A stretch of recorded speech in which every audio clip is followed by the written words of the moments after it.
Similarly, if you're in your small chainring and your smallest cog, you'll be cross-chained as well. So you typically don't want to do that. Rather than getting all the way into, let's say I've got a really short hill that I know I need to spin up, but it's short, then maybe I will stay in my big ring and just shift it in the back. If it's a long hill, but right now I'm going 30 miles an hour because I got a great tailwind. So if I got that tailwind, I'm probably somewhere here in big chain ring and small cog. As I'm approaching the hill, I know I'm going to need to shift to my small chain ring at some point. So rather than slowing down and shifting in the back, like I just did, I would rather shift early in the big into the small chain ring. Does that make sense? Typically your chain should never drop while shifting in the back. It will only really drop when you're shifting in the front. So that's the kind of the one to be concerned about when you approach hills. A lot of times, just to keep my cadence consistent, if I say am getting ready to go into my big ring, but I don't want any more resistance, a lot of times I'll shift both sort of simultaneously. I'll shift in the back. So I'd say right now I want to go into my big ring because I'm in my small ring. I'll actually shift to the back to make it easier to get my cadence up, and once that's engaged, then shift in the front. And over that couple of seconds, my cadence is back to normal because it's really the same set of gear ratios. But now I'm in the big chain ring where I want to be. Similarly, if I'm if I'm planning to shift down to the small chain ring in the front, I'll typically let the front shift first into the easier gear, and then since I still have a lot of speed, I'll then shift the back into a harder gear so that I still have the same sort of effort level and gear ratios. But now I'm in the small chain ring for that hill.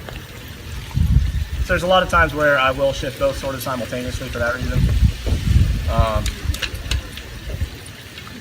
The goal is to really maintain a steady cadence throughout. So I really like 90 RPM for most of the time. And I'll just shift to keep myself comfortable. And doing what works for you just really comes with experience and figuring that out. And we all drop chains along the way.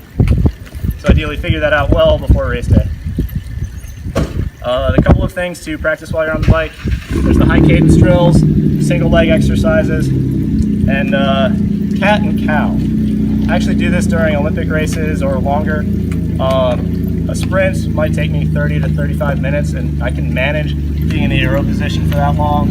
Anything longer than that, and my back starts to hurt, even though I'm really comfortable on the seat, and even my flying starts don't hurt, my lower back will get sore, and so I'll do some stretching while I'm in the race.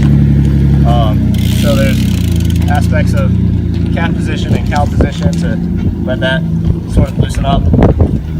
There are the leg stretches, so kind of like this to open up my hip flexor when my quads get really tight. There's calf stretching. These are things you also want to practice before the race to make sure you can still balance just fine while doing them. Other things to practice, practice eating your food. So figure out where you're going to take your food to your bike or what bike box you're going to use, and pedal with one hand, take the food out and start eating it. You don't want to have to stop to eat. Unfortunately, I've had a lot of friends I've gotten into bike riding, and it's great that they're riding, but then we have to stop to eat for them. Other things, a little bit more advanced, is while pedaling, don't miss a pedal stroke, don't even look down, know where your water bottle is, drink, and put it back. All without looking at it, all without missing a pedal stroke. Doing all that in the aero bars is a little bit tougher. A lot of aero bikes have setups for water bottles in your cockpit with a nice straw. So that's, I've unfortunately never experienced that. I've been a little cheap. But yeah, all those aspects to be smooth and more efficient will just make you a lot more comfortable and faster. So those are the main things to keep in mind. Shift early. Yeah. So I did say biking is the recovery portion. So after you've already gotten on the bike and up to race speed, you can start recovering, you can start eating. In the middle of the bike portion is where you're racing on the bike pretty hard, monitoring your heart rate, your cadence, your power levels if you have a power tap. And yeah, typically I plan to be done with my bike race portion with about 10% left on the course. So for an Olympic distance, I will be done putting effort into the pedals with about 2 or 3 miles to go. And then from there, I'm focused on recovery again. I'm mentally preparing for the run. I'm increasing my cadence to get ready for a higher cadence on the run. I'm making sure I've drank everything. I'm making sure that I've eaten everything I need to, or I'll do my last bit of eating and drinking. Oh, I did forget to mention the turnaround. Lots of courses are an out and back or something of that nature where you do get to a cone and have to make a complete U-turn. So you don't want to brake while you're turning. There's only so much traction your tires can have, and it's dedicated to maintaining direction or changing direction, changing speed, and keeping you upright. So if I am slowing down through a turn, it's going to be harder to stay upright. So when I'm approaching the U-turn, I will slow down ahead of time. I will shift ahead of time because I know I'm going to be a lot slower and I need to accelerate once I get out of the turn. I will practice U-turns. I'll set up a cone or have a little pothole or mark in the road to turn around. It is good to practice. A lot of triathlons tend to be on 2-lane roads, and at 10 to 15 miles an hour, it's a really tight turning radius. So it's definitely worth practicing. And then, yeah, once you're through the turn, be ready to accelerate and get back up to speed as fast as possible. So that is worth practicing. I'd recommend, once I'm done talking, practice your transition again, head out to where the chalk line's drawn and practice the U-turns, and getting back up to speed quickly, and then ideally carrying that speed up this hill. Yeah, so shift before you need to on turnarounds as well as hills. And then, yeah, towards the end, make sure you've drank everything according to plan and eaten everything according to plan. Visualize your run transition, and be ready to run. Last little bit of details. When you pass people on the course, there are rules for that engagement. Who remembers the rule from last week? 15 seconds. 15 seconds for what? Passing on the passing. All right. What starts your pass? 3 bike Acceleration. 3 bike lengths. Yes. So biking is typically, can I borrow your bike?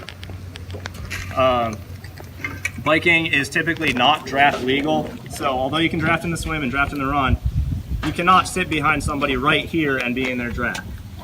The rule is 3 bike lengths. So if I'm biking along and I see a biker up there, when I'm about here, I am just outside of that draft zone. If I come to here and realize I can't pass them and I drop back out, I get penalized for that. You've encroached the draft zone, that means you've begun passing. You now have 15 seconds to get your front wheel in front of theirs. Once you've done that, it's their job to get out of your draft zone in the back. Now, it doesn't mean you're allowed to cut over right here and screw them up. That's just bad form. You won't get penalized, but everybody will hate you. It also doesn't mean once you pass them and move over, you can be like, great, now I'm going to sit up and take a drink and slow down and really screw with them. You won't get penalized, but it's a really dick move. There is a rule called blocking. So let's say, in general, you do have to stay on the right side of the road except to pass. So if I'm approaching this guy and I want to pass him, but he's to the left, he's going to be impeding my pass. I am not allowed to pass him on the right. Similarly, if I am passing him and somebody else is gaining on me, somebody really strong who has a really crappy swim, you cannot pass 3 wide either. Right. You have 15 seconds to pass them. That means getting your front wheel in front of them. They have 15 seconds to get out of your draft zone. Most of the time, if you're getting passed, the person passing you will be able to ride far enough in front of you that you don't really have to do anything, but it is something to be mindful of. Any questions on that? So it's not like NASCAR. No. It's bad. Right. Okay. If you like drafting and tactics, go into bike racing and criterium racing. That's what I did for 10 years. It's an adrenaline rush. It's intense. It makes you really fast on the bike. It makes you a really great bike handler because you get used to riding this close to one another at 30 miles an hour. It's fun, but a very different sport. Time trial bikes are not allowed in that, by the way. But yeah. What if you're the third person back here? Then what do? You just wait till everybody gets out of your way? Yeah. Unfortunately. Honk your horn. Honk your horn, honk your scream. I've had some shouting. Yeah. There have been times as well where the right side of the road is pretty rough with potholes or cracks or something, but the right shoulder on the other side of the right line is perfectly smooth. In that case, in one particular case, I was riding on the shoulder instead of to the left of all the cracks, and I approached somebody who was to the left of all the cracks. I wasn't going to move over the cracks to move to that person's left. I didn't want them to move over the cracks to get to my right. So instead I just passed them on the right. Technically I could have been penalized. It's good to talk to the refs beforehand about that. Usually if that's a situation that will come up, the refs will have an announcement about it, and their guidance will just be do what's safe. And you'll usually be fine. But technically, I could have been penalized. In that particular race, I think the refs did mention something about that in the long. But yeah, it's good to know. At every triathlon, there's a pre-race meeting where they go over the swim course. They talk a little bit about the run course and the fact that, oh, there's a big pothole by the turnaround or a big pothole by the feed zones, so be really careful. They'll give you a little bit of beta or information about the course. And that's a great time to ask these types of questions as well.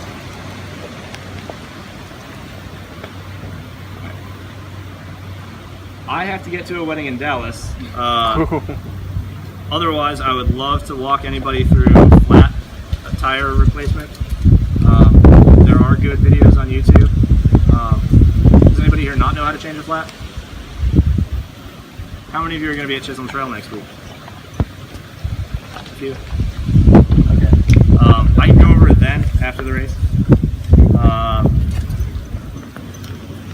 It takes, even if you do know how, it still takes some experience to make sure you do it right and thoroughly. So it's always good to practice.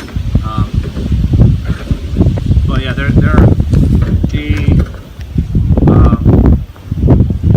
what's the name? Oklahoma Bicycle Society, OBS.